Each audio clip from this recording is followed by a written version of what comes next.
هنتكلم عن الصدات للداخل لاعلى تفرق ايه؟ سواء كانت ايد اماميه او ايد داخليه.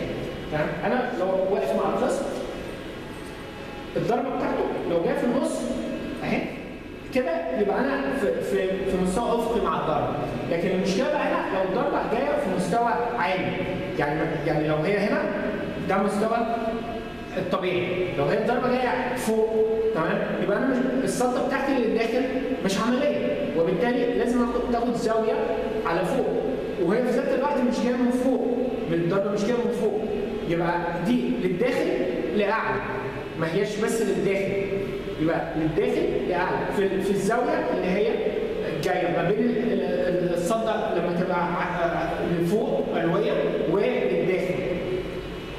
تمام.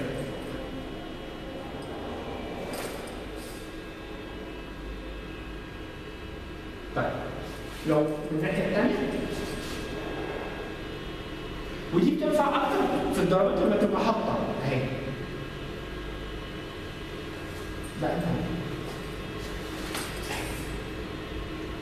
نفس القصه لو فوق دي بتخليني افتح مجال ان انا اضرب في الخصم في الجزء ده كله اللي تحت. يبقى انا لو انا واقف اهي